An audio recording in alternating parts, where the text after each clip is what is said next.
ஆண்டவராக இயேசு கிறிஸ்துவின் நாமத்தினாலே ஸ்பிரிச்சுவல் சயின்ஸ் நிகழ்ச்சிக்கு உங்களை வரவேற்கிறோம். தொடர்ச்சியாக Q&A கேள்வி பதில்களை நாம் பார்த்து கொண்டே வருகிறோம். போன எபிசோடில் கூட ஒரு மிக முக்கியமான கேள்வியை குறித்து நம்ம பார்த்துருந்தோம். அதோட தொடர்ச்சிகளாக கேள்வி பதில்களை நம்ம இப்போ பார்க்க போகிறோம். இன்றைக்கும் நம்ம கூட பிரதமன் வந்திருக்கிறாங்க. நம்ம நிகழ்ச்சிக்குள்ளே போகிறதுக்கு முன்னாடி எப்பவும் சொல்கிற மாதிரி தான் பிரதருடைய சேனல் வைசோ பைபிள் இருக்குது, அதை போய் பாருங்கள். அதுலேயும் இந்த நிகழ்ச்சி வரும், இன்னும் நிறைய நிகழ்ச்சிகள் வரும். உங்களுடைய கேள்விகளை நீங்கள் என்ன செய்யுங்க, நிறைய பேர் கேள்விகளை அனுப்புகிறீங்க. அந்த கேள்விகளை இந்த இமெயில் ஐடிக்கும் வாட்ஸ்அப் நம்பருக்கும் அனுப்புங்க. அப்போ நாங்கள் பதில் சொல்கிறதுக்கு வசதியாக இருக்கும். வாங்க நம்ம நிகழ்ச்சிக்கு நேராக போகலாம். Praise lord brother. Praise lord. மீண்டுமாக Q&A. ஒவ்வொரு கேள்வி பதிலும் கேட்கும்போது எனக்குமே பிரயோஜனமாக இருக்குது. நிறைய அதில் படிக்கிறதுக்கு கற்றுக்கொள்கிறதுக்கு நிறைய யூஸ்ஃபுல்லாக இருக்குது. நான் ஏற்கனவே உங்கள்கிட்ட சொல்லியிருந்தேன், உங்களுக்கு ஞாபகம் இருக்குமான்னு தெரியல. யூத்ஸுக்கு ஒன்று பண்ணலாம் அப்படின்னு சொல்லி, எக்ஸ்க்ளூசிவ்லி ஃபார் யூத்ஸ் அப்படின்ட்டு. ஸோ இந்த Q&A செக்ஷன்லேயே அதையும் ஒன்று பண்ணால் நல்லாயிருக்கும் அப்படின்னு நினைக்கிறேன். நீங்கள் என்ன நினைக்கிறீங்க? காட்ஸ் வில்லிங் டெஃபினட்டாக பண்ணோம். நம்ம யூஸ்வலாக சொல்கிற மாதிரி youth and present generation one of the major target இந்த ப்ரோக்ராம் பொறுத்தளவுக்கு. ஓகே. ஸோ நம்ம அப்படிப்பட்ட கேள்விகளுக்கு ஒரு முன்னுரிமை கொடுத்து யூத் ஸ்பெஷல்னே ஒன்று பண்ணால், அடுத்த சில எபிசோட்ஸ் கழிச்சு Q&Aக்கு அப்புறம் யூத் ஸ்பெஷல்னு ஒன்று பண்ணால் நல்லாயிருக்கும் அப்படின்னு சொல்லி நம்ம பார்க்குறேன். காட்ஸ் வில்லிங் டெஃபினட்டாக பண்ணோம். சரி பிரதர், இப்போ நம்ம என்ன பார்க்க போகிறோம்? இன்றைக்கி எந்த கேள்விக்கான இந்த பார்க்க போகிறோம்? So once again all glory to Jesus. Thank you once again for your invitation. இன்றைக்கி நம்ம அந்த Q&Aக்கு போகிறதுக்கு முன்னாடி ஒரு ஷார்ட் இன்ட்ரடக்ஷன். நம்ம படிச்சுட்டு இருக்கிறது எல்லாமே பிப்ளிக்கல் வேர்ல்டுன்னு சொல்லுவாங்க. யூஸ்வலாக அது கிறிஸ்டியன் தியாலஜின்னு சொல்லுவாங்க. ஸோ எனக்கு என்னமோ அது கிறிஸ்டின் தியாலஜின்னு சொல்கிறத விட பிப்ளிக்கல் வேர்ல்ட் வியூன்னு சொல்கிறது இன்னும் அப்ராப்ரியேட்டாக இருக்கும்னு எனக்கு தோணுது. ஓகே. இந்த பிப்ளிக்கல் தியாலஜி என்ன சொல்லுவாங்க அப்படின்னா, I think one and only progressive theology, ப்ரொக்ரெஸ்ஸை நோக்கி பயன்படுற ஒரு தியாலஜி பார்த்திங்கன்னா இதாக தான் இருக்கும்னு நான் விசுவாசிக்கிறேன். இந்த ப்ரொக்ரெசிவ்ங்கிறது என்ன வியூவில் நீங்கள் சொல்கிறீங்க? அதான் ரொம்ப முக்கியம். ஏன்னா எல்லாருமே ஒரு ப்ரொக்ரெசிவை பேஸ் பண்ணி தான் ஒரு காரியத்தை செய்வாங்க, எந்த ஐடியாலஜி எதாக இருந்தாலும். நீங்கள் சொல்கிற ப்ரொக்ரெசிவ்ங்கிறது எதை பேஸ் பண்ணி? நல்ல கொஷின் நீங்கள் கேட்டது. ஆக்சுவலி எல்லா ஐடியாலஜியுமே ப்ரொக்ரெசிவாக இருக்காது. அது என்னங்கிறத எக்ஸாம்பிளோட நான் சொல்கிறேன். எல்லா ஐடியாலஜியுமே, எல்லா வேர்ல்டு வியூவுமே, இல்லாட்டி எல்லா நம்பிக்கைகளுமே, நிறைய உலகத்தில் நிறைய இருக்கிற ஐடியாஸ் அண்ட் பிலீஃப் சிஸ்டத்தில் ஜனங்களை கட்டுப்படுத்தி அடிமைப்படுத்தி அழிச்ச வேர்ல்டு வியூஸ் நிறைய இருக்குது. நம்ம ஒரு எக்ஸாம்பிள் பார்ப்போமே. இப்போ நம்ம கோவலன் ஸ்டோரி நம்ம ஸ்கூலில் படிச்சிருப்போம். அது தியாலஜிக்கல் இது கிடையாது, பட் ஸ்டில் அதை ஒரு தியாலஜிக்கல் கான்டெக்ஸ்ட் நம்ம எடுத்துக்கோமே. ஏன் கோவலன் செத்தாரு அப்படின்னு சொல்லும்போது அந்த ஆசிரியர் என்ன சொல்லுவார்னா, அது ஊழ்வினை. ஊழ்வினைனா அவர் முற்பிறவியில் பண்ண பாவத்தினால தான் அவர் கொல்லப்பட்டார். அவர் தெரியாமல் ஒரு ஆக்சிடெண்ட்டாக சாகுறாரு. ஆனால் அந்த ஆசிரியர் எப்படி எடுத்துகிட்டு போவார்னா, இது ஊழ்வினை. ஓகே. முன்னாடி நடந்த ஒரு முன்பிறவியில் அவர் பண்ண ஒரு குற்றத்தினால அவர் தலைவிதி அங்கே சாகணுண்டு. அதாவது நான் ஒரு சின்ன கிளாரிஃபிகேஷன் பண்ணிட்டு இதுக்குள்ளேயே நம்ம போவோம். அதாவது அந்த இதிகாசத்தை எழுதினவர் அவருடைய வியூவில் அதை எழுதுறாரு இல்லையா? அவருடைய நம்பிக்கையின் அடிப்படையில் அதை எழுதுறாரு. ஆனால் வேதத்தினுடைய நம்பிக்கையின்படி நமக்கு அந்த முற்பிறவி, பிற்பிறவி, 7 ஜென்மம், 8 ஜென்மம், 10 ஜென்மம் எதுவுமே கிடையாது. பைபிளுடைய அடிப்படையில் நம்ம அதை தெளிவுபடுத்திடுவோம் உங்களுக்கு முதலாக. ஆமாம் இல்லையா? அது அவருடையதான ஐடியாலஜி, அவர் சொல்லி கொடுத்ததான அந்த ஐடியாலஜி அது. பட் பைபிளில் அப்படி இல்லை. டெஃபினட்டாக கிடையாது. வசனம் தெளிவாக சொல்லுது, மனுஷன் ஒரு தரம் மரிப்பதும் பின்பு நியாய தீர்ப்பு அடைவதும் நியமிக்கப்பட்டது. எபிரேயரில் இருக்கு. ஆண்டவர் அதை ஒன்றுமே செய்ய முடியாது. ஓகே. ஒரு மனுஷனுக்கு ஒரு டைம் தான் வாழ முடியும். இப்போ நான் எதுக்கு எடுக்கிறோம் அப்படின்னா, இது ஒரு பிலீஃப் சிஸ்டமாக நீங்கள் அசியூம் பண்ணிக்கங்க. ஓகே. இதை ஒருத்தர் முழுசாக நம்புறாரு. அவருடைய வாழ்க்கையில் எப்படி அவர் யோசிப்பார்? எப்பவுமே நம்ம ஒரு விஷயத்தை நம்ம புரிஞ்சுக்கணும். வேர்ல்ட் வியூ தான் நம்ம உலகத்தை பார்க்குற கண்ணோட்டத்தை நிர்ணயிக்கிறதே. ஒரு மனுஷன் ஏத்திஸ்ட் ஒருத்தன் வானத்தை பார்த்தா அவன் எப்படி பார்ப்பான் அப்படின்னா, எப்படி பரிணாம வளர்ச்சியில் இந்த குட்டி குட்டியாக அழகாக வந்திருக்குன்னு அவன் சொல்லுவான். ஒரு பிலீவர் பார்த்தா அதே எப்படி சொல்லுவார் அப்படின்னா, கடவுள் எப்படி பிரம்மாண்டமாக படைச்சிருக்காரு அப்படின்னு பார்ப்பாரு. அவர் பிலீஃப் சிஸ்டம் தான் உலகத்தை பார்க்குற கண்ணாடி மாதிரி. அதை அந்த வேர்ல்டு வியூங்கிறது அவ்வளோ முக்கியம். எதன் அடிப்படையில் பார்க்குறாரோ அதன் அடிப்படையில் தான் அவருக்கு அது வெளிப்படும். அதன்படி தான் அவர் எடுக்கிற டெசிஷன்ஸும் இருக்கும். அவர் எடுக்கிற லைஃப்பில் முக்கியமாக எடுக்கிற டெசிஷன் அத்தனையுமே அவருடைய வேர்ல்ட் வியூ சம்மந்தப்பட்டு தான் இருக்கும். இப்போ இவருக்கு தலைவிதி இப்படி ஒருத்தர் நம்ப ஆரம்பிச்சிட்டார். இப்படி நம்ப ஆரம்பித்த பட்சத்தில் அவர் என்ன செய்வார்னா, இது ப்ரொக்ரெசிவ் வேர்ல்டு வியூவா, இது ப்ரொக்ரெசிவான ஐடியாவான்னு கேட்டால், இது பிற்போக்கா ஒரு மனுஷன் எடுத்துகிட்டு போகிறதுக்கு ஒரு சான்ஸ் இருக்குது. அதுக்கு தான் மெயின் சான்ஸே இருக்குது. அவன் எல்லாத்துக்குமே போன ஜென்மம் தான் காரணம்னு முடிவு பண்ணிட்டானா, இந்த ஜென்மத்தில் அவன் எதையுமே என்ன செய்ய மாட்டான். எதை செஞ்சாலும் இதுக்கு போன ஜென்மத்தில் அவன் பண்ணது நடக்குதுங்க, அதனால தான் அப்படி நடக்குது அப்படின்ட்டு அவன் அதை ஒரு காரண காரியமாக எடுத்துக்கிட்டு அவன் அது எக்ஸ்கியூஸாக ஒருத்தன் சொல்ல ஆரம்பிச்சிடும். வாழ்க்கையில் நடக்கிற எத்தனைத்துக்குமே அவன் ரெஸ்பான்சிபிள் எடுத்துக்க மாட்டான், எல்லாத்தையுமே எக்ஸ்கியூஸாக சொல்ல ஆரம்பிச்சிடும். இப்போ இன்னொரு ஒரு வேர்ல்டு வியூ இருக்குது. அது என்ன சொல்லும் அப்படின்னா, பாவத்தை கூட கடவுள் வந்து முன்குறிச்சு வச்சுட்டாரு அப்படின்னு ஒரு வேர்ல்டு வியூ இருக்குது. ஒரு மனுஷன் அவன் செய்ய வேண்டிய அடல்ட்ரி, அவனை சிந்தனையில் இருக்கிற வேசித்தனமாகட்டும், இல்லாட்டி கண்களில் இருக்க வேசித்தனமாகட்டும், எதுவாக வேணா இருக்கட்டும், அதை வந்து கடவுள் இந்த இவ்வளோ செய்யணும்னு முன்குறிச்சு வச்சுட்டாரு. அவன் அதை நினச்சாலும் மாற்ற முடியாது. கடவுள் முன்குறிச்சு வச்சதை எப்படி மாற்ற முடியும்? இதெல்லாம் நிறைய வேர்ல்டு வியூஸ், உலகத்தில் இருக்கிற பல வேர்ல்டு வியூஸ் நீங்கள் ஒன்றுனா நம்ம எடுத்து படித்து பார்த்தோம்னா அநேக வேர்ல்டு வியூஸ் வந்து பார்த்தீங்கன்னா ப்ரோக்ரெசிவ் வேர்ல்டு வியூவாக இருக்காது. எனக்கு தெரிஞ்சு என்னுடைய to the best of my understanding the only progressive world வியூன்னு எதை நான் சொல்லலாம்னா பிப்ளிக்கல் வேர்ல்டு வியூவை மட்டும் தான் சொல்ல முடியும். ஓகே, பிப்ளிக்கல் வேர்ல்டு வியூ தான் என்ன நிலைமையில் ஒருத்தர் இருந்தாலும் பரவாயில்ல, என்கிட்ட வா, நான் உன்னை ரெடி பண்ணுறேன். மரித்த நிலைமையில் ஒருத்தர் இருந்தால் என்கிட்ட வரட்டும், நான் ரெடி பண்ணுறேன்னு ஆண்டவர் சொல்லுவார். அவனுக்கு வந்து ஒவ்வொரு தவையும் ஆப்பர்ச்சுனிட்டி கொடுத்து, பாவம் செய்யறதுக்கு ஆப்பர்ச்சுனிட்டி கிடையாது, அது தப்பாக புரிஞ்சுக்கூடாது. அவனை நீதிக்குட்படுத்துறதுக்கு என்னென்ன ஆப்பர்ச்சுனிட்டி இருக்கோ அத்தனை ஆப்பர்ச்சுனிட்டியும் கொடுக்குற ஒரே வேர்ல்டு வியூ பார்த்தீங்கன்னா இதுதான். அத்தனை ஃபெயிலியர்ஸ்லேருந்தும் சக்ஸஸ்ஃபுல்லாக மாற்றுறதுக்கான என்னென்ன வழிகள் இருக்கோ எல்லாத்தையும் கொடுக்குற ஒரே காட். என் வியூவில் சொல்கிறேன். ஆமாம், பைபிள் காட் யாருன்னா ஆண்டவரும் பைபிளும் மட்டும்தான். ஆமாம், இதனால தான் நீங்கள் பார்ப்பீங்க, ஒரு கிறிஸ்டியன் சிவிலைசேஷனில் இருக்கிற ஜனங்கள் இருப்பாங்க இல்லையா, அவன் இருக்கிறவன் அடுத்தது எங்கே போவான் அப்படின்னா அதிகபட்சமாக எவல்யூஷன் ஸ்டோரிக்கு இந்த மாதிரி விஷயத்துக்கு தான் போவான். ஓகே, பிசாசுக்கு வந்து இந்த வேர்ல்டு வியூவில் ப்ராட்டப் பண்ணப்பட்ட ஒரு கம்யூனிட்டி, ஒரு நாடு இருக்குன்னா அதை ஏமாத்துறதுக்கு புதுசாக ஒரு மதமே உருவாக்க வேண்டியதாக இருந்துச்சு.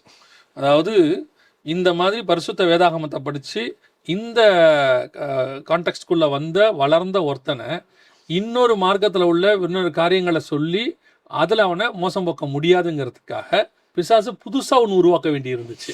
ஆமாம், ஏன்னா மிச்சம் எல்லாத்த விட இது பெஸ்ட்டாக இருந்ததுனால இதை ஃபாலோ பண்ணுற அந்த கூட்டத்தை திருப்ப முடியல அவனால். ஏத்திசம், எவல்யூஷன் இது எல்லாமே ஒரு வகையான ரிலிஜன், அதுவும் நம்பிக்கை சம்மந்தப்பட்ட ஒரு விஷயம், ஒரு விதமான பிலீஃப் சிஸ்டம்னு சொல்லியிருக்கீங்க நீங்கள். ஓகே, ஸோ அதனால தான் நம்ம சொல்கிறோம் பிசாசுக்கு புதுசாக ஒரு மதத்தையே 20ஆம் நூற்றாண்டில் உருவாக்க வேண்டியதாக இருந்தது இதை டேக்கிள் பண்ணுறதுக்கு. ஏன்னா இது அந்த அளவுக்கு இந்த பிப்ளிக்கல் வேர்ல்டியூங்கிறது அவ்வளோ ரேஷ்னலாக, அவ்வளோ ப்ரொக்ரெசிவாக, முற்போக்கு சிந்தனையை கொடுக்கக்கூடிய ஒரு வேர்ல்டியூ. அது ஐ திங்க் வேற எந்த ஒரு வேர்ல்டு வியூவும் ஒரு பிலீஃப் சிஸ்டத்தையும் கொண்டே வர முடியாது எனக்கு தெரிஞ்சு. 4000 வருஷத்துக்கு முன்பதாக 4000 வருஷம் கழிச்சு வரப்போகிற ஜனங்களுக்கு முற்போக்கான சிந்தனையோடு கொடுக்கப்படுகிறதான ஒரு வேதம் இல்லை? எவ்வளோ அட்வான்ஸ்டாக இருக்கு பாருங்க. ஆமாம், அதை நம்ம புரிஞ்சுக்கிற அளவுக்கு நம்ம ஒரு அளவுக்கு அதை புரிஞ்சுக்கிற நம்மளுக்கு முடியுது, கெப்பாசிட்டி இருக்குன்னா அது ஒரு பெரிய கிரேஸாக தான் நம்ம பார்க்கணுமே முடியாது. இந்த பைபிள் எடுத்து படிக்கிறதுக்கே நிறைய பேர் கஷ்டமாக இருக்கும், அது ஆனால் நிதர்சனம் கிடையாது. இந்த அளவுக்கு ஒரு முற்போக்கு சிந்தனையை இத்தனை ஆயிரம் காலமாக சொல்லிட்டு வர ஒரே புக்கு வந்து பார்த்திங்கன்னா பைபிள் தான்.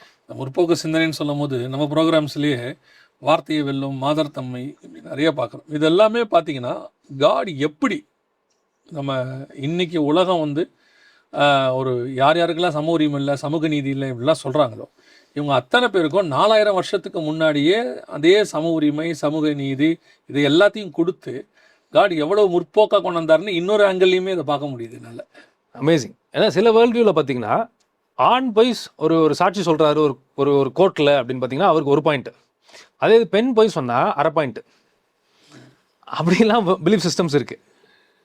சில இன்னும் கொஞ்சம் எர்லியராக நம்ம ஹிஸ்ட்ரியை படித்து பார்த்தோம்னா பெண்களுக்கு வந்து சாட்சி சொல்கிறதுக்கு உரிமையே கிடையாது. ஸோ இந்த இன்ட்ரடக்ஷனோட நம்ம இன்னைக்கு கொஷனுக்குள்ள போகிறோம். இன்றைக்கி என்ன கேட்டிருந்தாங்க அப்படின்னா ஒருத்தர் ஒரு லெட்டர் எழுதி அனுப்பிச்சிருந்தாங்க. என்ன கொடுத்துருந்தாங்கன்னா, தேவன் மனித குலத்தை காப்பாற்ற தன்னையே பலியாக கொடுத்த அன்பை பார்க்கிலும் வேறொரு அன்பும் இல்லாதிருக்க அதே அன்பின் அடிப்படையில் சைல்டு அபியூஸ், விமன் அபியூஸ் நடப்பதை மட்டுமாவது அவர் அடியோடு தடுத்திருக்க வாய்ப்புள்ளதா? அதாவது ஆண்டவர் வந்து அன்பால் அவர் உயிரையே கடைசியாக கொடுக்குறாரு. அப்படி பண்ணியிருக்கும்போது அட்லீஸ்ட் சைல்டு அபியூஸோ இல்லாட்டி தவறாக ஒரு பெண்கள் நடத்தப்படுறதோ இதை மட்டும் ஒரு வேளை தடுத்திருந்தா எவ்வளோ நல்லா இருந்திருக்கும் அப்படிங்கிறத ஆதங்கத்தில் அவங்க கேட்குறதா தான் நான் இதை புரிஞ்சுக்கிறேன். ஏன்னா சமீபத்தில் ஒரு புக்கு ஒன்று படித்தேன், த லாஸ்ட் கேர்ள் அப்படின்ட்டு. ஈராக் பகுதியை சேர்ந்த யாசிடி இனத்தை சேர்ந்த ஒரு பெண், சின்ன பொண்ணு, மேபி ஒரு 25 அந்த மாதிரி தான் இருக்குன்னு நினைக்கிறேன். இப்போ அவங்களுக்கு வந்து நோபல் பரிசே கொடுத்து கௌரவிச்சிருக்காங்க. அவங்க எழுதின ஒரு புக்கை படிக்கிறதுக்கு ஒரு வாய்ப்பு கிடச்சிச்சு. அந்த நாட்டில் இருந்த மத தீவிரவாதிகள், இந்த குரூப்பில் நடந்த விஷயங்கள் இதெல்லாம் பற்றி அவங்க எழுதியிருக்காங்க. அதை படிக்கிறதுக்கே எனக்கு ரொம்ப கஷ்டமாக இருந்துங்கிறதுக்கான நான் ஒரு பாதி ஒரு 4-5 பேஜ் படிச்சுட்டு நான் மூடி வச்சிட்டேன். அவ்வளோ கொடுமைகளுக்கும் அவ்வளோ விதமான சித்திரவதைகளுக்கும் அவங்க அடிமைத்தனப்படுத்தப்பட்டாங்க அப்படிங்கிறத அவங்க உலகம் பூரா இப்போ சொல்லிட்டு இருக்காங்க. இப்போ நம்ம சமீபத்தில் பார்க்குறோம், நம்ம ஊர்லேயே நடந்த பல வன்கொடுமை காரியங்கள்லாம் பார்க்கும்போது நம்மளுக்கு பதற்றமாக தான் இருக்குது. இப்போ இவங்க எப்படி கேட்குறாங்கன்னா, காட் எவ்வளோ நல்லவர், அவர் உயிரே கொடுத்துருக்காருன்னா அட்லீஸ்ட் இந்த மாதிரி ஒரு மகா பெரிய கொடுமைகளையாவது தவிர்த்துருக்கலாம்ல, அது மட்டும் போயிருந்தேன்னா எவ்வளோ நல்லா இருந்திருக்கும் அப்படிங்கிறத அவங்க உணர்வுபூர்வமாக கேட்குறாங்க. இது அப்படி தான் நான் அந்த கொஸ்டினை புரிஞ்சுக்கிறேன். அது காட் அன்பானவர், இன்னொரு வாடியும் நான் சேர்த்துக்கிறேன், சர்வ வல்லமை உள்ளவர் இல்லையா? காட் சர்வ வல்லமை உள்ளவர், அவர் அன்பான தேவன். ஏன் இந்த மாதிரி கொடுமைகளையாவது தடுக்கலாமே, தடுக்காம ஏன் காட் அதை பார்த்துக்கிட்டு இருக்கிறாரு அப்படின்னு அவங்க வந்து ஒரு ஆதங்கத்தில் கேட்குறாங்க. ஆமாம், ஓகே. ஸோ இதை நம்ம காடை புரிஞ்சுக்கும் போது காட் எப்பவுமே சட்ட விதிகளுக்கு உட்பட்டு தான் பண்ணுவார், மாற்று கருத்தே இல்லை. இந்த மனுஷனை மாற்றுறதுக்கு என்னென்ன வழி இருக்கோ, இந்த மாதிரி கரப்ஷனில் திளைத்த ஒரு மனசை கூட மாற்றுறதுக்கு ஆண்டவருடைய ரத்தம் வல்லமை உள்ளதாக இருக்குது. ஆனால் ஆண்டவருடைய வார்த்தையை கீழ்ப்படியாமல் ஒரு போகிற பெரிய ஒரு கூட்டம் இருக்குது. ஏன் இவர் போய் தலையிடலை அப்படிங்கிற பார்க்கும்போது நம்மளுக்கு நல்லாவே பார்த்துருக்கோம் பல எபிசோட்ஸில். நான் திரும்ப சொல்கிறேன், நம்ம கடைசி பார்த்த 25 எபிசோட்ஸ்லையுமே மையமாக ஒரு விஷயத்தை வச்சு பார்க்குறது ஹியூமன் அட்டானமி. இந்த உலகத்துக்குள்ள ஒரு மனுஷன் அவன் விருப்பத்தை செய்கிறதுக்கு, அது நல்லதாக இருந்தாலும் கெட்டதாக இருந்தாலும் செய்கிறதுக்கு அவனுக்கு அதிகாரம் இருக்குது. அதை போய் காட் தடுத்து நிறுத்தணும்னு அவசியமும் இல்லை. ஒவ்வொரு விஷயத்தையும் அவர் தடுத்து நிறுத்தினா என்ன ஆகுங்கிற பட்சத்தில் இப்போ இவங்க வந்து இவங்களுடைய ஆதங்கத்தை சொல்கிறாங்க, இவ்வளோ ஒரு மோசமான செயல் நடக்கிறத தடுக்கலாமே. ஒரு எக்ஸாம்பிள் எடுத்துக்கோங்களேன், ஒருத்தர் கொலை செய்யப்படுறாரு. அப்போ அவர் என்ன கேட்பாரு, நல்ல ஆண்டவர்னு ஒருத்தர் இருந்தால் கொலையை தடுத்துருக்கலாமே. இது கூட இன்னொரு ஆப்டான ஒரு காரியம் எனக்கு தோணுது. என்னென்னா, இப்போ இவங்க கேட்டாங்களே ஒரு வாலிப பெண்ணாக இருப்பாங்கன்னு நான் நினைக்கிறேன். ஆமாம், சரி, இப்படி எடுத்துப்போமே. இவங்கள நான் சொல்லலை, இவங்க கேட்டவங்கள நான் சொல்லலை. ஒரு வாலிப பெண், அவங்க வந்து ஒருத்தரை விரும்புகிறாங்க, அவரை கல்யாணம் பண்ண போகிறாங்க, அவரை தான் திருமணம் செய்யணும் முடிவு பண்ணிட்டாங்க. அப்பா அம்மா ஒத்துக்கலை, அப்பா அம்மா மீறி போகிறாங்க. இப்போ காட் தடுத்து இவங்க 2 பேரையும் பிரித்தா அந்த பெண் ஒத்துப்பாங்களா? இப்போ அப்பா அம்மா மேலே பாவம் பட்டு இத்தனை நாள் வளர்த்துருக்காங்கம்மா அப்படின்னு சொல்லி காடே தடுக்கிறாருன்னு வச்சுக்கோங்க. ஒரு ஸ்டேஷனுக்கு கூப்பிட்டு போயாச்சு, அங்கே ஸ்டேஷனில் இருக்கிறவங்க அட்வைஸ் பண்ணுறாங்க, நீங்கள் கேட்பீங்களா? எனக்கு 18 வயசு ஆச்சு, எனக்கு இதாச்சு, ஏன் இஷ்டம் நான் செய்வேன், ஏன் சுயாதீனத்தில் நீங்கள் தலையிடக்கூடாது. அந்த சுயாதீனத்தில் உங்களை பெற்ற தாய் தகப்பனே தலையிடக்கூடாதுங்கிறது உங்களுக்கு கொடுக்கப்பட்ட சுயாதீன உரிமை. அதை கொடுக்கக்கூடாது, நீங்கள் சட்டத்தை எடுத்து போராடுறீங்க, நீங்கள் சொல்கிறீங்க. ஆனால் அதில் தப்பு நடக்கும்னு இவங்களுக்கு நல்லா தெரியுது. நீங்கள் கூட்டிகிட்டு போன ஆள் சரியில்லை, அந்த ஆளுடைய பேக்ரவுண்ட் சரியில்லை, நம்ம உடனே மற்ற காரியங்களுக்கு நான் வரல. பெற்ற தாய் தகப்பனுக்கு தெரியுது, கூட்டவனை வச்சு காப்பாற்ற முடியாது அவனால் அப்படிங்கிறது நல்லா தெரியுது. அப்போது இவங்க அந்த தாய் தகப்பன் தடுக்கிறத ஒத்துப்பாங்களா? ஏற்றுக்க முடியாதுல்ல. சரி, ஒரு போலீஸ் ஆஃபீஸர் வந்து சொன்னால் ஒத்துப்பாங்களா? சொல்ல மாட்டாங்கல்ல. ஏன் உரிமை, எனக்கு விருப்பம், எனக்கு அதுக்கான அதிகாரம் இருக்குது, சட்டம் இருக்குது, நான் பயன்படுத்துவேன் அப்படின்னு தானே சொல்கிறாங்க. அந்த சட்டம் எல்லாத்துக்கும் பொருந்தும் தானே. நல்ல ஒரு அனாலஜிக்கல் எக்ஸ்பிளனேஷன் நீங்கள் சொன்னது. அதே சட்டத்தின் அடிப்படையில் காடு கொடுத்துருக்க உரிமை என்னன்னா தன்னாட்சி சுதந்திரம். மனுஷனுக்கு தன்னாட்சி சுதந்திரம் கொடுத்து அவன் அதை எக்ஸிக்யூட் பண்ணலாங்கிற உரிமையும் கொடுத்ததுனால தான் அன்புங்கிற ஒரு விஷயத்தையே அவரால் எதிர்பார்க்க முடியுது. இல்லாட்டி நம்மளுக்கு என்ன ஆயிருப்போம்னா மிஷின் மாதிரியே ஆயிருப்போம். இப்போ இவங்களுக்கு இந்த கொஸ்டின் வரும், கடன் தொல்லை தாங்காமல் ஒருத்தர் சூசைட் பண்ணிடுறாரு, அப்படி பண்ணும்போது இதை தடுத்துருக்கலாமேன்னு அவர் கேட்பார். எல்லாருக்கும் அவங்களுடைய வேதனைகள், அவங்களோட இதுன்ட்டு ஒன்று இருக்குது, பிரச்சனைகள்னு ஒன்று இருக்குது. இப்படி ஒவ்வொரு விஷயமா கேட்டால், ஒவ்வொரு விஷயத்தையும் கார்டு பண்ணால் நம்ம ஒரு கட்டத்துக்கு எங்கே மாதிரி வருவோம் அப்படின்னா மிஷினும் கம்ப்யூட்டர் மாதிரி நம்ம ஆயிரும். கார்டு கொடுத்த அந்த தன்னாட்சி சுதந்திரத்துக்கு அதிகாரமே இல்லாமல் போயிடும். ஸோ கார்டு அலோவ் பண்ணுறாரு. ஆனால் ஒரு விஷயத்தை நம்ம புரிஞ்சுக்கணும், மனுஷன் என்ன பண்ணாலும் ஒருவேளை இங்கே தப்பிச்சா கூட கடவுளுடைய நியாய சங்கம்னு ஒன்று இருக்குது, நியாய தீர்ப்புன்னு ஒன்று இருக்குது, அதில் ஒரு மனுஷன் தப்பிக்க முடியாது அன்லஸ் ரிப்பன் பண்ணாத பட்சத்தில். அந்த அவங்க கேட்டாங்களே இந்த அபியூஸ் விஷயங்கள், அந்த மனுஷனுக்குள்ள அவன் பிறக்கும் போதுலேருந்து மனசாட்சின்னு ஒன்று கொடுத்துருந்தார் ஆண்டவர். அவன் ஆண்டவர் அறிஞ்சவன் அறியாதவன் அந்த கான்செப்ட்லாம் கிடையாது. அவன் ஒரு தப்பு பண்ணுற போகிறதுக்கு முன்னாடி அவனுக்குள்ள அந்த உணர்வு, நான் பண்ணுறது தப்பு, இதை நான் செய்யக்கூடாதுங்கிற உணர்வை கொடுக்கக்கூடியதான செல்ஃப் கான்ஷியஸ், அதை அவனுக்கு கொடுத்து வச்சிருந்தார் ஆண்டவர். அவர் சொன்னாலும் கேட்காவிட்டாலும் அவன் மனசாட்சிக்காக அவன் கீழ்படிவான். இப்போ திடீர்னு ஒரு அசிரீரி கேட்குது, ஒரு குரல் செய்யாத அப்படின்னு கேட்குது, அது பேய் சொல்லுது, பிசா சொல்லிட்டுன்னு போகிறவங்களும் இருக்கிறாங்க, அதுக்கு பயப்படாதவங்களும் இருக்காங்க. ஆனால் மனசாட்சிக்கு பயப்படாதவன் எவனுமே இருக்க மாட்டான். அப்படிப்பட்ட மனசாட்சியை தாண்டி தானே அவன் செய்கிறான். கரெக்ட் இல்லையா? ஸோ அவங்களுக்கு அந்த ஆதங்கத்தில் கேட்டிருப்பாங்களே ஒழிய, காட் அந்த பிள்ளையை காப்பாற்றுறதுக்கு தேவையான எல்லா பாதுகாப்பையும் ஏற்கனவே பண்ணி வச்சிருக்கிறார். அத்தனை விதிகளையும் தாண்டின பிறகுதான் செய்யப்பட்டிருக்கிறது அது. ஸோ காட் பார்ட்டில் இது எந்த விதத்துலையும் குறை சொல்ல முடியாது. திரும்ப நான் சொல்கிறேன், லாஸ்ட் டைம் சொன்ன மாதிரி கடைசி காலத்தில் ஒரு பெரிய நம்பிக்கை, ஒரு ஒரு ஒரு ஒரு விதமான ஒரு தாட் மனுஷங்களுக்கு வரும். என்ன அப்படின்னா, காடு சரி கிடையாது, அவர் இப்படி பண்ணியிருக்கலாமே அப்படி பண்ணியிருக்கலாமே நம்ம கற்பனையில் நிறையா கேட்கலாம். அது பிசாசு கொடுக்குற ஒரு தந்திரத்தில் ஒன்று. இன்னொரு விஷயம் பார்க்கும்போது ஒருவேளை நான் இதை எப்படி நான் எனக்கு புரிய வைக்கிறதுன்னு ஃபுல்லாக தெரியல. ஒரு சின்ன குழந்தை வந்து ஸ்கூலில் போயிட்டு அடி வாங்கியிருக்கோம், இல்லாட்டி இப்போ ஹோம்ஒர்க் செய்யலைங்கிறதுக்காண்டி திட்டு வாங்கியிருக்கோம். அன்றைக்கி அது பெரிய ட்ராமாவாக இருக்கும். ஆனால் நம்ம ஒரு வயசு ஆன உடனே அதை பார்த்தா நம்மளுக்கு என்ன எப்படி யோசனை இருக்கும்னா நம்மளுக்கு சிரிப்பாக வரும். இதுக்கெல்லாம் நம்ம உட்காந்து அழுதுருக்கோமே அப்படின்ட்டு இருக்கும்.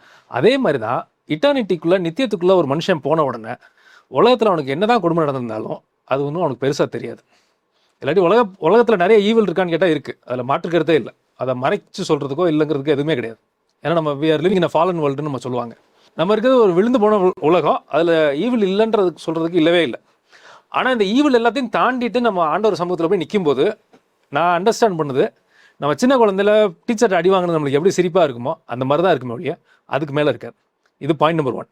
2வது பாயிண்ட் என்ன அப்படின்னா, இயேசு கிறிஸ்து ரத்தம் சிந்தி ஒரு காரியத்தை இங்கே உலகத்தில் பண்ணி இந்த ஈவிலுக்கு எல்லாத்துக்கும் மேலே ஒரு விஷயத்துலேருந்து நம்மளை காப்பாற்றணும், இந்த பிரச்சனைகளுக்கெல்லாம் மேற்பட்ட ஒரு பிரச்சனையிலேருந்து நம்மளை காப்பாற்றணும், இங்கே இருக்கிற சந்தோஷத்துக்கெல்லாம் மேற்பட்ட ஒரு சந்தோஷத்துக்கு கூட்டிகிட்டு போகணுங்கிறதுக்காக அவர் ரத்தம் சிந்திருந்தாருன்னா அது எவ்வளோ முக்கியத்துவம் வாய்ந்ததாக இருந்திருக்கும். ஓகே, ஒருவேளை இங்கே இருக்க ஈவில் இவ்வளோ இருக்குது, இதுக்கு மட்டும் ஒரு ரத்தம் சிந்தாமல் இதுக்கும் மேற்பட்ட ஒரு பிரச்சனையிலேருந்து என்னை காப்பாற்றணும், அந்த அந்தகாரத்துலேருந்து என்னை காப்பாற்றணும், காட்ஸ் நியாயத்தீர்ப்புலேருந்து என்னை காப்பாற்றணுங்கிற ரத்தம் சிந்திருப்பா இருக்கும் பட்சத்தில் இதை விட அது எவ்வளோ முக்கியத்துவம் வாய்ந்ததாக இருந்திருக்கும். அதான் நான் இப்படி அதை இன்னொரு மாற்று வகையில் சொல்கிறேன். இயேசு கிறிஸ்துவின் ஒரு ரத்தம் சிந்துதல், ஒரு பாவ மன்னிப்பு என்பது ஒரு எட்டர்னல் நரகத்துலேருந்து உங்களை காப்பாற்றி ஒரு எட்டர்னல் சந்தோஷத்துக்கு கொண்டு போகுது. ஒரு மிகப்பெரியதான அழிவிலிருந்து உங்களை காப்பாற்றி ஒரு மிகப்பெரிய ஆசீர்வாதத்துக்கு கூட்டு போகுது. அந்த ரீசனுக்காக தான் இயேசு வந்து ரத்தம் சிந்தி இருக்கிறார் இல்லையா? அது ஒரு பக்கம் ஒரு நெகட்டிவ்லேருந்து உங்களை காப்பாற்றுது, ஒரு பக்கத்துலேருந்து பாசிட்டிவ்னு காப்பாற்றுது. அப்போது இந்த ரத்தம் சிந்துதலுடைய வேல்யூ உங்களை மீட்பதற்கு அவர் வச்சிருக்கக்கூடியதானே. அப்போது இவ்வளோ செஞ்சாலும் அவனை மீட்பதற்கென்ற ஒரு மீட்பு அவர் வச்சிருக்கிறாரு. அதான் நீங்கள் சொல்ல வரீங்க. ஆமாம். இங்கே இருக்க ஈவிலுக்கெல்லாம் அப்பாற்பட்ட ஒரு பிரச்சனையிலேருந்து என்னை காப்பாற்ற வேண்டுமானால் அது எவ்வளோ பெரிய பிரச்சனையாக இருக்கக்கூடும். அதுக்காக அவர் ரத்தமே சிந்த வேண்டியிருந்தது, அவருக்கு அவர் உயிரே கொடுக்க வேண்டியதாக இருந்துச்சு. அப்போ நித்தியங்கிறத யோசிச்சு பார்த்தோம்னா இங்கே ஈவில் இருக்குது இல்லைன்னு சொல்ல, இதை விட பெரிய ஈவிலேருந்து நம்மளை ரசிச்சிருக்காருங்கிறதும் 100% பாதாளத்துலேருந்து ரசித்திருக்கிறார் நம்மளை வச்சிருக்காரு. அதே மாதிரி இந்த பூமியிலே இல்லாத ஒரு ஸ்பெஷலான ஒரு கிரேஸ்குள்ள ஸ்பெஷலான ஒரு சந்தோஷத்துக்குள்ளே அந்த ரத்தத்தை கொடுத்து தான் கூட்டிகிட்டு போகணும்னு அவர் வச்சிருக்காரு. எட்டர்னல் ஹெவனுக்குள்ளே கொண்டு போகிறாரு. இப்போ இதுலேருந்து நம்மளுக்கு ஒரு விஷயம் நல்லா புரியும். ஒரு மனுஷன் நீங்கள் சொன்ன மாதிரி மனசாட்சிக்கும் தாண்டி தப்பு செய்யும்போது, அவன் இங்கே இருக்க ப்ளஷருக்காண்டி தப்பு செய்யும்போது அதுக்கு கற்பனையே பண்ண முடியாத அளவுக்கு ஒரு பிரச்சனை அங்கே இருக்குது. அது பூமியிலேருந்து அவன் தப்பிச்சே போனால் கூட இங்கே அவன் காப்பாற்றப்பட்டு அவனுடைய செல்வாக்குனால ஒருத்தன் காப்பாற்றப்பட்டு எல்லாம் பண்ணால் கூட கடவுளுடைய கண்கள்லேருந்து தப்பிக்க முடியுமான்னு கேட்டால் வாய்ப்பே இல்லை. நிறைய பேருடையதான முடிவை பார்த்துருக்கோம் பிரதர். இப்போ நீங்கள் சொன்னீங்க இல்லையா, நிறைய பேரோட முடிவு, அதாவது பணம் இருக்குது, பதவி இருக்குது, அதிகாரம் இருக்குது, எங்கிட்ட வந்து வாலிபம் இருக்குது அப்படிங்கிறதான அந்த தைரியத்தில் அவங்க செய்யக்கூடிய காரியங்கள் எல்லாமே இருக்குது. ஆனால் ஒரு காலகட்டத்தில் அவங்க வந்து இது எல்லாமே இருந்தாலும் அவங்களால செயல்பட முடியாத ஒரு சுச்சுவேஷன் வருது. அவங்கள அறியாமலேயே ஒரு 60-70க்கு மேலே ஒரு பயம் ஒன்று வருது. அதாவது எட்டர்னல் பயம் ஒன்று வருது. நான் இங்கேருந்து போகிறேன், என்ன ஆகுமோ, இங்கேருந்து நான் போக போகிறேன், இதுக்கு மேலே. ஏன்னா இப்போ அவங்க செஞ்சதை அந்த காலகட்டத்தில் மறந்துடுவாங்க, அதை தப்பிச்சிருவாங்க, சட்டத்தால் கூட அவங்களுக்கு தண்டனை கொடுக்க முடியாமல் இருக்கும், ஏன் மக்கள் கூட மன்னிச்சிடுவாங்க. ஆனால் நிச்சயமாக அவங்களுக்குள்ளேருந்து அந்த கான்ஷியஸ் ஒரு நாள் நிச்சயம் அவங்கள பண்ணும். அதுக்கப்புறம் அவங்க அது ஒரு வேதனையான ஒரு இடத்துக்குள்ளே அவங்க சொல்கிறத நான் பார்த்துருக்கிறேன், நிறைய பேருடைய சாட்சியை கேட்டிருக்கிறேன். அவங்க இதெல்லாம் மறந்துட்டாங்க. அதுக்கப்புறம் அவங்களுக்கு இருந்த ஆசீர்வாதம் எல்லாத்தையும் மறந்துட்டாங்க. ஒரு விதமான திகில் அவங்களை பிடிக்கிறத, மரண நேரத்தில் திகில் பிடிக்கிறத பார்க்க முடியுது. இங்கேயே பிடிக்கும்னா அங்கே எப்படி இருக்கும்? அதனுடையதான இப்போ சூரியன் அங்கே இருக்குது, அதோடையதான சூடு இங்கே தெரியுது. அந்த மாதிரி அவங்க போகிற நரகத்தினுடையதான சூடு தெரிய ஆரம்பிச்சிருச்சு அவங்களுக்கு. ஆமாம். இப்போ ஒரு ட்ரெண்ட் வருது என்ன அப்படின்னா, நான் நிறைய படிச்சிட்டோம், நாங்களாம் நல்லா பெரிய நிலைமைக்கு வந்துட்டோம், ப்ரோக்ரெசிவ் தியாலஜி தான் மட்டும்தான் நாங்கள் பார்ப்போம், அது சொல்கிற காஷன் எதையுமே நாங்கள் கேட்க மாட்டோன்ற ஒரு நிலைமைக்கு வந்துடுறாங்க. அப்படி கிடையாது. நம்ம படிச்சிட்டோங்கிறதுக்காண்டி அங்கே யாரும் ஏசி மாட்டி வைக்க மாட்டாங்க நரகத்தில். அதாவது இன்னைக்கு உள்ளவங்களுக்கு ஒரு விஷயம் இருக்குது, ஞானம் அறிவு ரொம்ப அதிகமானதுனால நிறைய கேள்வி கேட்குறாங்க, நிறைய கேள்விகள் கேட்கப்படுது. ஒருத்தர் உங்களுக்கு பதில் சொல்லலைன்னா நீங்கள் என்ன நினைப்பீங்க? ஒருவேளை அவருக்கு தெரியாமல் இருந்திருக்கலாம். இதுதான் ஃபர்ஸ்ட் பாயிண்ட். இவங்க எல்லாருமே இதான் நினச்சிக்கிறாங்க. இன்னொன்றும் இருக்குது, அந்த பதிலை சொன்னால் நான் உனக்கு புரியாது. இப்போ நான் சொல்லிவிடுவேன், ஆனால் உனக்கு கண்டிப்பாக அந்த பதில் புரியாது. இப்போது ஒருத்தர் வந்து ரோட்டில் பழம் விற்றுக்கிட்டு இருக்கிறாரு, அப்படி இல்லைன்னா ஒரு வேலை பார்த்துக்கிட்டு இருக்கிறாரு, கட்டட வேலை பார்க்குறாரு. அவர்கிட்ட ஹாக்கின்ஸை கூட்டு அவருடையதான எவல்யூஷன் தியரியை பற்றி, பிக் பேங் தியரியை பற்றி பேச சொன்னால் ஹாக்கின்ஸ் பேசுவார்னு நினைக்கிறீங்களா நீங்கள்? பேச மாட்டார். பேச மாட்டார். அவர் சொல்லக்கூடிய விஷயம் இவனுக்கு அது புரியாது. அப்படியே புரியுதுனால இவனுக்கு ஏன் நான் சொல்லணும்? அப்படி ஒரு கான்செப்ட் இருக்குல்ல. பல நேரங்களில் காட் நமக்கு பதில் கொடுக்காம இருக்கிறாரு, அல்லது சில தியாலஜியன்ஸ் பதில் கொடுக்க மாட்டாங்க பாருங்களேன். அப்படி கொடுக்கலன்னா அவங்களுக்கு தெரியலன்னு அர்த்தம் இல்லை, உங்களுக்கு அது தேவையில்லை, அல்லது உங்களுக்கு சொன்னால் புரியாதுன்னு அர்த்தம். இவங்க படித்த காரியங்கள் வேறையாக இருக்கும், ஆனால் இவங்ககிட்ட சொன்னால் அது புரியாது. இன்றைக்கி ஒரு பெரிய ஜென்ரேஷன் அப்படி தான் உட்காந்துட்ருக்கு. இவங்களுக்கு வந்து மீடியாவில் பார்க்குறத அவங்களுக்கு அந்த ஒரு ஏஐயோ ஏதோ ஒன்று அதோடைய அவுட்புட்டு தான் வேணும் இவங்களுக்கு. ஏஐயில் சொல்லுவாங்க ப்ராம்ப்ட் பண்ணுறதுன்னு சொல்லுவாங்க. இந்த ப்ராம்ப்டிங் என்ன எழுதுனாங்கன்றது இவங்களுக்கு தேவையில்லை, இவங்களுக்கு தெரியக்கூடாது. தெரிஞ்சாலும் புரியாது, இவங்ககிட்ட சொன்னாலும் புரிய போகிறதில்ல. இவங்களுக்கு தேவை அவுட்புட். இன்றைக்கி உள்ள ஜென்ரேஷன் அப்படி தான் இருக்குது. ஸோ இவங்களுக்கு வந்து இந்த அவுட்புட் எப்போ தெரியும் தெரியுங்களா? இந்த கோடெல்லாம் எப்போ தெரியும் தெரியுமா? போகிறதுக்கு முன்னாடி தெரியும், கிளம்புறதுக்கு முன்னாடி தெரியும். அப்போ தான் கதறுவாங்க, அழுவாங்க, எல்லாம் செய்வாங்க. அது நடக்குது. ஒருத்தர் சொன்னது ஞாபகம் இருக்குது, இட்டர்னல் பெர்ஸ்பெக்டிவை பற்றி நம்மளுக்கு மனசு மட்டும் இல்லாமல் போயிடுச்சு அப்படின்னா இங்கே வாழ்றது சரியாக இருக்காது வாழ்க்கை.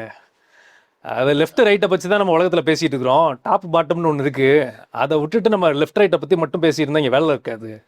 அதான் அது விசாசமான தந்திரங்கள். அதுவும் ஒன்று, லெஃப்ட் ரைட் மட்டும்தான் இருக்குது. வலதுசாரிகள் இடதுசாரிகள் இருக்கிறாங்களே ஒழிய மேலே உள்ளதுக்கும் ஆசீர்வாதத்துக்கும் கீழே உள்ள ஆபத்தை பற்றி அவங்க யோசிக்கிறதே கிடையாது. அதை யோசிக்கவே விடுறதில்ல. வலதுசாரி அதிகபட்சம் லெஃப்ட்டு இல்லாட்டி ரைட்டு, அவ்வளோதான். இதிலே பார்த்து இவங்களை யோசிச்சுட்டு இப்படி வாழ்ந்துட்டு ஒரு பெர்ஸ்பெக்டிவ், இட்டர்னல் பெர்ஸ்பெக்டிவ் இல்லாமல் போகிறவங்களுக்கு அது ஒருவேளை இன்னைக்கு டக்குன்னு புரியாமல் இருக்கலாம். ஆனால் போக போக நீங்கள் சொல்கிற மாதிரி கொஞ்சம் லேட்டஸ்ட் ஸ்டேஜில் தெரியும். ஏன்னா அவன் மனுஷனுடைய டிசைனே அதுதான், காட்ஸ் டிசைனே அதுதானே. அது ஒரு இடத்துல அவனுக்கு தெரிய வரும். கண்ணை மூடுறதுக்கு முன்னாடி அவனால் சொல்ல முடியாது, கோமால கூட இருப்பான். ஆனால் அவன் ஆத்மா உள்ளுக்குள்ளே படாத பாடுபட்டுக்கிட்டு தெரியும். அது ரொம்ப கஷ்டமாக இருக்கும்.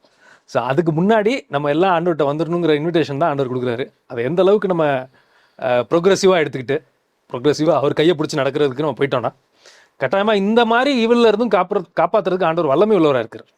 ரொம்ப யூஸ்ஃபுல்லாக, அதாவது இன்னும் சொல்லணும்னா சென்சிட்டிவான விஷயங்கள் நம்ம பேசியிருக்கிறோம், உணர்ந்துருக்கிறோம். நானாக நினைப்பேன் இந்த பயம்னு கூட நீங்கள் அதை வச்சுக்கலாம். இந்த பயம் நல்லது.